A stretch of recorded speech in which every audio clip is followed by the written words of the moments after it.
اور پڑھنا بھی جب چاہا پڑھ لیا، سمجھنا نہیں ہے، عمل نہیں کرنا، تو پھر وہی حال ہوگا جو آج ہمارا حال ہے۔ یہ بالکل ہم اس وجہ سے اس ذلت کو پہنچے ہیں کہ ہم نے 75 سال ملک بنے ہوئے ہو گیا اور ہم نے قرآن کو بالکل اسے پش ڈال دیا۔ ایسی چیز جو ہے وہ اللہ کے نزدیک بہت ناپسندیدہ ہے کہ میں نے ان کو سارے احکامات، تمہاری فکر، عقل، تمہاری فکر کیسی ہونی چاہیے، ایمان کیسا ہونا چاہیے، توحید، رسالت، آخرت، سب کے بارے میں تفصیلات موجود، اور تمہارا عمل کیسے ہونا چاہیے، عمل صالح کون سا عمل ہے، کھول کھول کے بتایا۔ اگر لیکن صرف اس نے آزادی دے دی اس بات کی کہ یہ شریعت ہے، اگر دنیا اور آخرت کی عزتیں اور انعامات چاہتے ہو تو اس پہ عمل کرو، اگر اس کو چھوڑو گے تو ذلت اور پستی تمہارا مقدر ہوگی۔ قرآن اس بات کی، تاریخ انسانی اس بات کی تائید کرتی ہے کہ بالکل اللہ کا فرمایا ہوا برحق ہے۔ ویسے تاریخ کے ثبوت کی کوئی ضرورت نہیں ہے، اللہ کا ہر فرمان برحق ہے۔ لہذا اے اللہ، ہمیں حق کو قبول کرنے، حق پر عمل کرنے اور اس کے مطابق زندگی گزارنے اور دوسروں کو دعوت دینے کی توفیق عطا فرما۔ امین سر، ایک سوال ہے میرا جی کہ آپ نے 6 جوڑوں کا ذکر کیا ہے کہ اس سے زیادہ اسراف ہے، بلکہ 6 پہ بھی اسراف ہے، تو ہم لوگوں کی تو کپڑوں کی کوئی انتہا ہی نہیں، شادی کے علیحدہ ہیں، باہر جانے کے علیحدہ ہیں، گھر کے علیحدہ ہیں، اور اس کے ساتھ ہم لوگ دیتے بھی ہیں، الحمدللہ جو لیتے ہیں دیتے بھی ہیں، تو یہ سب ہمارا اسراف میں آ جاتا ہے؟ اچھا ایک بات بتائیں، آپ نے اچھا سوال کیا، آپ کو کتنا وقت لگتا ہے ان کو سنبھالنے میں؟ یہ جو آپ کی شادی کے الگ ہیں، باہر جانے کے الگ ہیں، اس پہ جی کتنا وقت لگتا ہے آپ کو؟ بہت وقت لگتا ہے، اور یاد بھی نہیں ہوتے کدھر کدھر پڑے ہیں ڈھونڈنے میں۔ تو یہ پھر اسراف نہیں ہے تو اور کیا ہے؟ جی اس لیے میں وضاحت چاہتی ہوں کہ میرے جیسی کئی بہنیں ہوں گی جن کے یہ ہوں گے کہ یہ نہیں، میں آپ کو عرض کرتا ہوں، آپ سنیں، آپ اگر اس کو محدود کر دیں گے نا، جی جیسے میں نے آپ سے بتایا ہے، ایک بات بڑی اچھی طرح سن لیں، ایک صفت ہے جو انبیاء میں کثرت سے تھی، پھر ان کے صحابہ صحابیات کو دیکھ لیں، وہ ہے زہد۔ زہد کیا ہے؟ بڑی آسانی سے سمجھ آ جائے گا۔ جو ضروریات زندگی ہے نا، ان کو اور تھوڑا سا کم کر دو، کم کر کے جو بچتا ہے وہ اللہ کے راستے میں دو۔ اس سے یہ زہد جب آپ اختیار کریں گے نا، آپ کی زندگی میں بڑا سکون آ جائے گا۔ ابھی میں نے اب آپ سے سوال کیا اور آپ نے بالکل ٹھیک جواب دیا کہ ہمیں تو ان کپڑوں کا پتہ بھی نہیں اور بڑا وقت لگتا ہے، بڑا وقت ضائع ہوتا ہے۔ تو دنیا میں جو آپ کو، مجھے اور مہلت ملی ہے، وہ زندگی کا وہ حصہ ہے جس میں اللہ کے ہاں وہی کامیاب ہوگا جو ہم نے اللہ کے لیے گزارا ہے۔ جو کپڑوں کے لیے، مال کے لیے، کوٹھیوں کے لیے فضول گزارا ہے، جتنی ضرورت ہے اللہ نے اس کو منع نہیں کیا، ضرورت سے زائد کا آپ سے سوال ہوگا، یہ یاد رکھیں۔ جی سر، مومن کی ایک صفت ہے کہ اس کی ضروریات کم ہو جاتی ہیں۔ بالکل ڈاکٹر صاحب آپ نے ٹھیک کہا، جب وہ اس بات کی کوشش کرتا ہے نا، اللہ تعالیٰ اس کی ضروریات کو کم کر کے اس کے وقت میں برکت دیتا ہے، اور وہ وقت قرآن و سنت کے لیے لگا دیتا ہے۔ یہ بالکل تجربے کی بات ہے۔ جی سر بالکل۔ میں ایک سر بات میرے کہنا پاس چاہتی ہوں۔ 3 پوائنٹ لکھے ہوئے ہیں، اگر میں آپ کہیں تو میں شیئر کر دوں، اسراف کے اس حساب میں ہی لکھے ہوئے میرے پاس۔ جی بولیں۔ ایک پوائنٹ یہ لکھا ہوا ہے کہ اللہ کی راہ میں ایسے دینا کہ خود محتاج ہو جائے، یہ بھی اسراف کی ایک صورت ہے۔ اور نمبر 2، گناہ کے کام میں خرچ کرنا اسراف کی صورت ہے۔ اور نمبر تیسرا پوائنٹ یہ لکھا ہوا ہے کہ اپنی ذات پر ضرورت سے زیادہ خرچ کرنا اسراف کی صورت ہے۔ دیکھیں، یہ آپ کی باتیں جو ہیں، آپ نے کچھ چیزیں اس میں ٹھیک نہیں لکھی۔ اسراف گناہ کے کاموں میں نہیں، وہ تبذیر ہے، اس کے لیے قرآن۔ اسراف یہ ہے کہ ضرورت سے زیادہ جو ہے وہ آپ، جیسے ابھی بہن نے آپ بتایا کہ بھائی کپڑے ہیں، ہم تو یہ کپڑے بناتے ہیں، اللہ کے راستے میں بھی دیتے ہیں، تو یہ والوں کو چھوڑ دیں، پھر آپ دیکھیں کہ آپ کے مال، اولاد اور وقت میں کتنی برکت آتی ہے۔ قرآن کی سر روح. آپ بالکل ٹھیک کہہ رہی ہیں. میں بھی شیئر کرنا چاہتی ہوں. دیکھیں میں یورپ میں رہ رہی ہوں اور میں جب سے یہ میرے یہ درسوں یہ یعنی کہ قرآن کے ساتھ جڑی ہوں نا, آپ یقین کریں میں ایک اگر آنا بھی خرچ کرتی ہوں نا تو میں سوچتی ہوں کہ میں اپنی ذات پہ کیوں کروں, یہ میں کسی حقدار انسان کو کیوں نہ دوں, اور جو کچھ میرے پاس ہے میں کہتی ہوں کہ صبر شکر کر کے اسی میں گزارا کر لوں. اور میں بہت میں اپنے پہ بالکل بھی اسراف یعنی کہ کہنے کے کوئی زیادہ خرچ کرنے کے حق میں نہیں ہوں. میں کہتی ہوں کہ جو میرے کو اللہ نے دیا ہے تو میں اللہ کا حق ادا کروں, میں کسی ضرورت مند کو دوں, میں کسی مجھ سے زیادہ ہو سکتا ہے بہت ایسے لوگ ہیں جن کو ضرورت ہے اور مجھ کو نہیں ہے. جزاک اللہ, آپ نے بہت اچھی بات کی. میں آپ کو ایک چیز میں بتاتا ہوں نتیجے کے طور پر.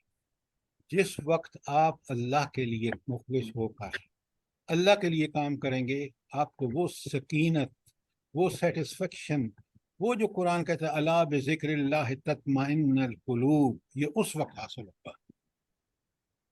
یہ صرف نماز روزہ, لیکن اس کے ساتھ جب انفاق فی سبیل اللہ, اللہ کے راستے میں خرچ کرنا, اپنی ذات کو پیچھے رکھ دینا, یہ وہ کمال ہے. جب آپ کریں گے تو آپ کو اللہ تعالیٰ اتنا آپ کی برکت وقت میں, مال میں, اولاد میں, سب چیزیں اس وقت ملے گی. سر بالکل صحیح ہے, بالکل 100% صحیح ہے یہ بات نا جو آپ کہہ رہی ہیں کہ اتنی برکت اللہ پاک دیتے. دیکھیں میں کوئی ارادہ کرتی ہوں نا کہ میں نے کچھ کسی کو دینا, آپ یقین کریں میں ابھی سوچ ہی رہی ہوں تو کہ میں نے اپنے میں سے کچھ دینے کے لیے تیار ہوں, تو آپ میں خود سوچتی ہوں کہ یہ میں نے ابھی ارادہ کیا ہے تو میرے کو اس کے بدلے میں پتہ نہیں کتنے گناہ جو ہے نا اللہ کی طرف سے پتہ نہیں کہاں سے کہیں نہ کہیں سے جو ہے نا اللہ کی برکتوں سے مل جاتا ہے.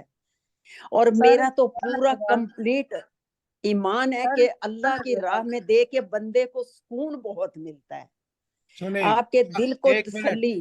قرآن کی بات سنیں, اللہ تعالیٰ کا وعدہ سنیں جو بڑا سچا ہے.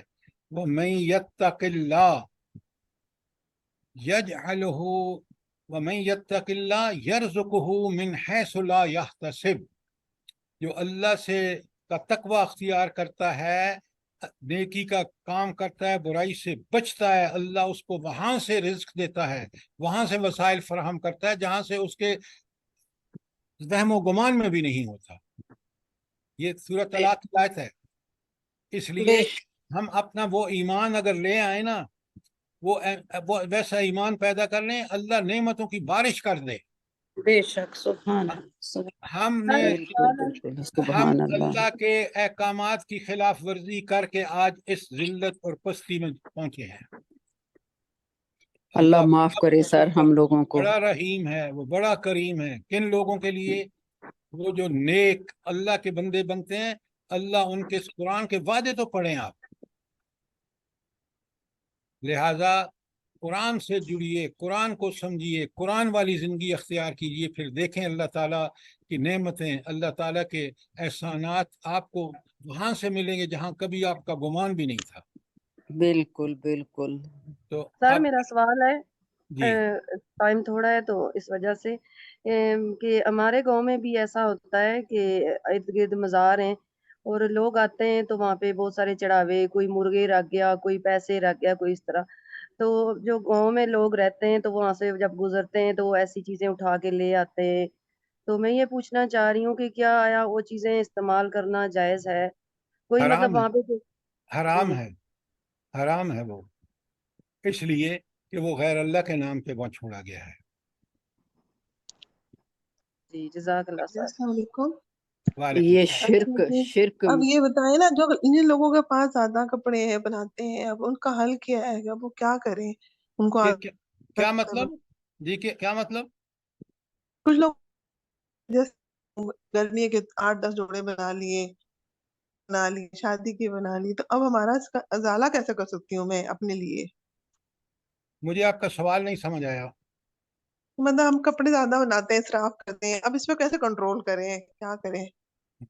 یہ تو آپ نے کرنا ہے. میں نے دیکھیں, آپ اگر سمجھتے ہیں نا, الحمدللہ الحمدللہ, میں نے بہت, اللہ نے بڑی نعمتیں دی ہیں. لیکن زندگی کو سادہ رکھنے کے آج مجھے اتنے اللہ کی طرف سے برکتیں ہیں. دیکھیں نا، یہ قرآن پڑھانا، یہ قرآن سمجھنا، اس کو اللہ کا احسان شرح صدر، یہ مجھے اس لیے نصیب ہوا کہ میں نے اس رب کے سامنے جھک گیا. میرے ساتھ سبحان کے اللہ، لوگ سبحان جو اللہ. ڈالر میں تنخواہ لیتے تھے، انہوں نے کہ بچے امریکہ چلے گئے، آج وہ دنیا میں اتنے ذلیل و خوار ہیں کہ میں بتا نہیں سکتا. آپ اپنے بچوں کو دین پہ پالیے، اللہ پہ بھروسہ کیجیے. جو دے رہا ہے وہ اور دے گا. آپ کی ضرورتیں پورے کرنا اس نے اپنے ذمہ لیا ہوا ہے. آپ اس پیسے کو جو اللہ آپ کو دیتا ہے، آپ اس کا مس یوز کریں گے تو وہ دنیا میں بھی آپ کے سامنے اولاد کی شکل میں، مال کی شکل میں، ایک وبال کی صورت میں آئے گا. بالکل چلیں صحیح. اب دعا مانگیں اور اللہ سے جلدی سے آکے ہم پھر انشاءاللہ کل دوبارہ آگے شروع کریں گے. اعوذ باللہ من الشیطان الرجیم، بسم اللہ الرحمن الرحیم. اللہم آنس وحشتنا فی قبورنا، اللہم ارحمنا بالقرآن العظیم، واجعلہ لنا اماما ونورا وہدا ورحمہ. اللہم ذکرنا منہ ما نسینا وعلمنا منہ ما جہلنا وارزقنا تلاوتہ آناء اللیل وآناء النہار واجعلہ لنا حجتا یا رب العالمین. اللہم ارزقنی التفکر وتدبر بما یتلوہ لسانی من کتابک والفہم لہ والمعرفۃ بمعانی والنظر فی عجائب والعمل بذلک ما بقیت انک علی کل شیء قدیر. سبحان ربک رب العزت عما یصفون وسلام علی المرسلین والحمد للہ رب العالمین. آمین ثم آمین.